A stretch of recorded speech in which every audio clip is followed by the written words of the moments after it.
Hi, it's Scott. Today we're touring a new coastal cruiser from Classic Yachts Australia, their Classic 609. And it is a classic in every sense of the word, from its architecture, the interiors, but the performance is all about proper, real offshore passage making. It really is a gorgeous boat. So let's get started on the tour. So let's start in the aft cockpit, fully protected by the hardtop. Really nice illumination and very nice kind of leaning classic into this aft seating arrangement like this. For 6 guests, you could maybe squeeze a few more on if you also wanted to do that. There's a nice serving area just here where we've got a cooling drawer, and then we've also specced it with drawers for things like you could have a variety of things in there. But nice place to socialise and serve your guests. These hatches, we're going to duck down into those later. We're going to find the engine room down there, and we're also going to use those steps to go up to the Flybridge. But let's move into the Salon. I love the way that this completely opens up. We've got this big opening on a big gas strut window like that. Now sometimes you'd have an aft galley arrangement, but our galley's midships. I think it works particularly well, and I'll show you why. It means that we've got this lovely kind of formal but informal lounge dining space just here. This is particularly nice, really well illuminated underneath these light fittings here. That's really nice with the timber fit out as well as the glass mirror sections. That's particularly nice. And that's opposite this lovely cabinetry work over here. What I've noticed is that the designs, there's a lot of curves in the cabinetry work, and that points towards the quality, but it also has a nice aesthetic as well. It's a little bit traditional, but not too far that way. It's quite contemporary, very stylish. Television that raises up behind 2 window sections, and then it's one step up into the galley. And I really like this arrangement. Because there's no bulkhead on either side of the galley, it means that you've got a full line of sight from the aft cockpit all the way through to the bridge. And it just increases that sense of space, that sense of light, and that nice air movement through the Salon. It gives that real nice contemporary vibe. Stone tops, very, very nice, like a Corian top. You could spec these with Classic Motor Yachts with various materials, but I think that stone Corian's very, very nice. Again, the curved cabinetry work. This is terrific. You've got this opening. It's like a cocktail bar area. That is lovely. I think that looks particularly nice. And then from a functional point of view, we've got the electric cooktop, a double sink, oven. So really well specced, also with extraction fan. You could choose your appliances, I reckon, too, with Classic Motor Yachts. And then if I spin around, we've got ample cooling, ice makers. I'll just pull these open so you can see the degree to which you're catered for. Very often you can have different arrangements with cooling or freezing drawers, and I reckon that would be the same here. Places for dry goods storage, personal belongings, like that. But it's a very nicely arranged galley, and very open, and you've still got this nice walkway all the way basically down the centre line of the boat, all the way out through the aft cockpit. So I think from an aesthetic and a functional point of view, I think that works extremely well. Really nice. The helm itself is positioned in the centre line. I love the really big classic wooden steering wheel. A lot of people find those very appealing. Now this boat's been specced out with 2 Garmins, with the multifunction display, chart plotters, etc. All of those right here. The engine controls for the Volvo Pentas to my right, the stern and bow thrusters, all of the switching, all nicely at hand, all well laid out. definitely not overly cluttered, and given that this is going to be an owner-operated boat, very nice. Yeah, really nice design. If I swing around to the port side, there's actually two doors forward to the side decks. I'll just duck out one of those now. There's only a single step up to take, and then we find this. Often on a raised pilot house or a pilot house style of boat like this, a coastal cruiser, you might not see a sun pad area, but this is nice. I really like this. Another place for people to come and socialise. And we've also got the addition of a dedicated lounge as well. So what a terrific spot to come up here if you're going along at 8 or 9 or 10 knots. What a place to come and sit, look out over the bow of the yacht like we are, looking up the river, and just enjoy your boat. Beautiful anchor gear here. You can see the dual windlass, dual anchor system glistening in the sun. That looks fantastic, and of course are controlled also from the helm. That's really nice. I'm going to step all the way forward so you can get a good look at how the boat looks from the bow. It's very appealing. It's got a ruggedness to it, but it's also got a modern aesthetic to it as well. Lovely. Still lots to show you. I think we'll use this door, and we'll come back inside, and from here we can easily access the stairs up to the Flybridge. Love how these are illuminated. Really nice.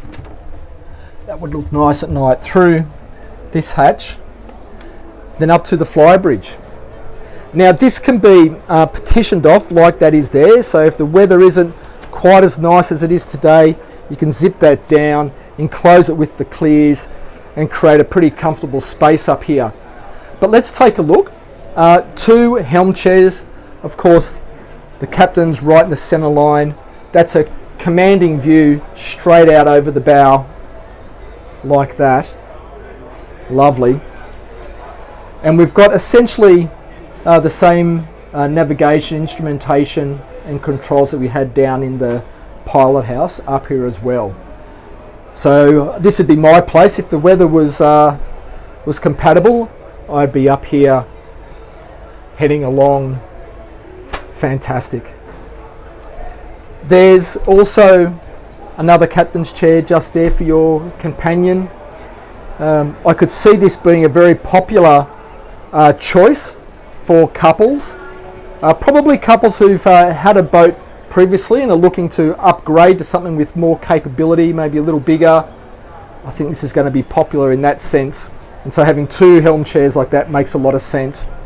A little corner dinette space to the port side, and the same on the starboard side.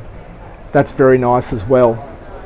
So aft from here, this is of course where a bit of business takes place.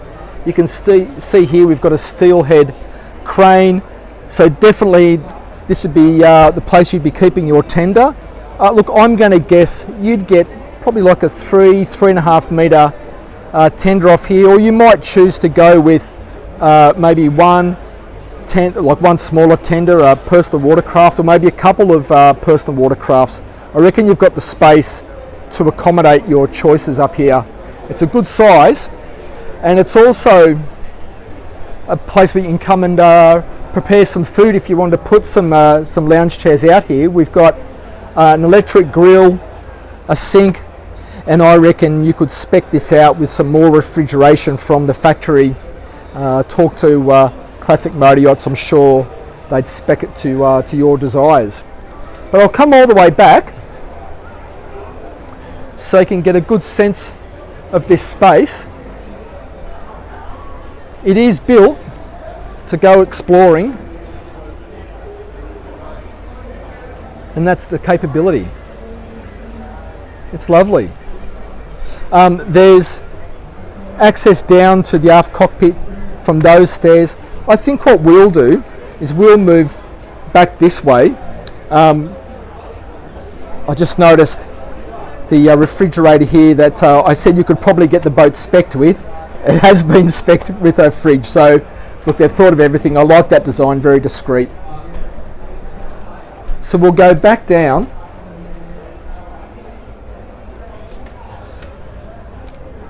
Back into this very lovely air-conditioned main deck, and we're going to head down and have a look at the lower deck accommodation. Like this. All right, here we go. Now, the arrangement is 3 cabins and 2 heads. The VIP cabin is forward in the bow. It looks like this. There's 1 or 2 steps up around the bed. I don't think that's too much of a compromise. The headroom is really nice in here. You can probably see in the mirror my arm extends up quite a way, even though you can't quite see my head. I reckon it's a good 6 feet 5 or 6 down here. That's great. It's benefiting from a couple of storage lockers. They look like this. Nicely illuminated, fully lined as well. That's a very nice spec. And then if I pull this door back, you get a nice sense of the amount of natural light coming in through that hatch just above us there. It's a very comfortable VIP cabin. Very, very nice. Another hanging locker on the port side. That's lovely. So that's the first of the guest cabins. The second is arranged as 2 singles. And what struck me about this cabin when I saw it, well, there were 2 things. The first is you can move this single across to the port side to create a double, so you can have a double. There's also a Pullman, so this can be a 3-berth cabin. But the headroom, there's a full-length mirror here, so you can see, I'm 5'10" or about 180 centimeters. You can see just how much headroom is on board here. That is very, very good. There's good numbers of opening window sections. You can see there's 1 open there, there's a second, and there's a 3rd one there. So I would say ventilation in this cabin, even though it is the smallest of the 3, I think you could be very comfortable in here. I think you'd be very comfortable. Now this cabin shares a head, which is also the boat's day head, and it looks like this. Similar aesthetic to the rest of the boat,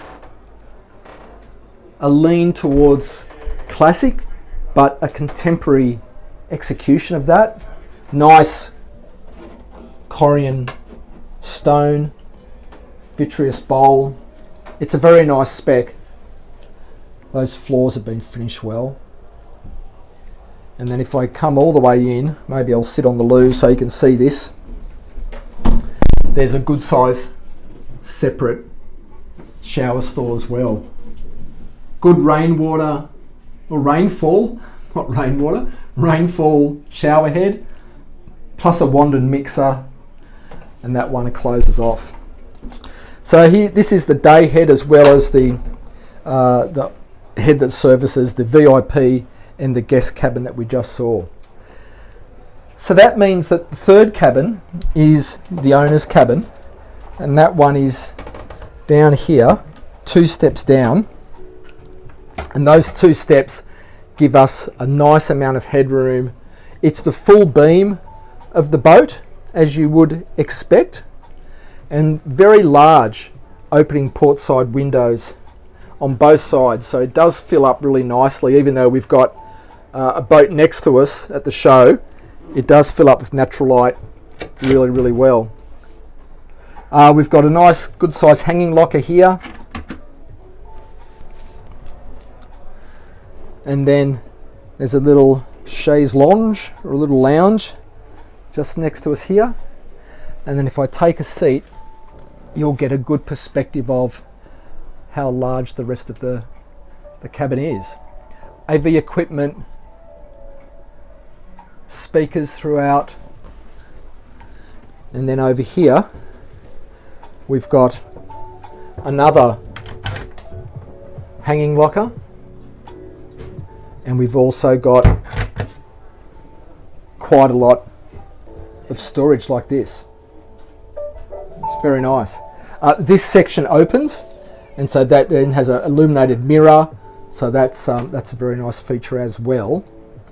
And then all the way aft is the owner's ensuite head, and it runs essentially the full beam of the boat as well, which is a bit of a luxury in itself. So that shower stall that's here, that is really roomy. That's really, really nice. Big opening section there with some feet. Someone who wants to come and have a look. It's been very popular. Big rainfall shower head, somewhere to sit. That is excellent. And then the same lovely cabinetry and stone bench tops that we've seen throughout the boat. Plenty of storage. In the loo, like this. It's a very, very nice owner's cabin, it has to be said. Those sconces are nice, aren't they? Contemporary, classic look, very, very smart. Alrighty, so that's all of the guest accommodation on the lower deck. We've also been forward, and we've also been up to the Flybridge, the Salon, the galley, and also the aft cockpit. So the only place to show you now is the engine room, and that's going to be accessible through this hatch. All right, down we go. A great sized engine hatch. I have to say, sometimes these hatches are a little bit snug and a little bit difficult, but this one's not. And I also like the fact that they've been thoughtful enough to put a couple of handrails there to make it a bit easier to drop down. Good thinking. I like that design. All right, well, we're in the lazarette, and there's a bit of flexibility here. It's a big space. Obviously, we've got laundry facilities right in front of us. There's also some countertop and a sink as well. And there's also lots and lots of storage dotted around here. So it begs the question, you could probably spec this out as a crew cabin if you wanted to do that. It's probably a boat that probably isn't going to be crewed, to be fair, but you've got that option. You could definitely do that. So a big lazarette, lots of storage, really good access into all of the important spaces like this. These are all throughout the lazarette. So it's been very thoughtfully built. There's access to things behind all of these sections. So that is excellent. And then that means we've got this door into the engine room. So we're going to duck in and have a look at what we've got. Now, standard, a pair of Volvo Penta D11 725s, as you can see there. You could talk to Classic Motor Yachts about different options, but these are the standard engines, and it's a semi-planing hull, and so you're not talking about racing along, but a max speed of around 20 or 21 knots, definitely achievable and realistic. And the boat would perform well at around 15 to 16 knots, and go on a long range coastal cruise. That's what the boat's been built for. It's also been built to have very good manners. It's got at-rest stabilizers, so when you finally do get to your destination, you'll feel really comfortable, really secured in. You can see here we've got diesel filtration fire extinguisher systems, big Cummins generator. Very nice, good access to the engines, good space to walk around on all sides, and that's really important that you've got that practical space. There's the batteries there. Good-o. All right, we'll head back out through that door, back into this lazarette, and we'll take these stairs up and we'll finish the video. So there we go. That's the Classic Motor Yacht 609. I can see this making a real dent in the coastal cruiser market. Definitely a boat, I think, for people who've already owned previously, who understand quality, understand capability, and are looking for something which can really take them on some long passages comfortably. So thanks to Classic Motor Yachts who were able to get me on board today. I really appreciate that. I'll put all of their details in the description. They're the people to reach out to inquire about owning your very own 609. But we'll leave it there, and I'll see you next week on another video. Bye for now.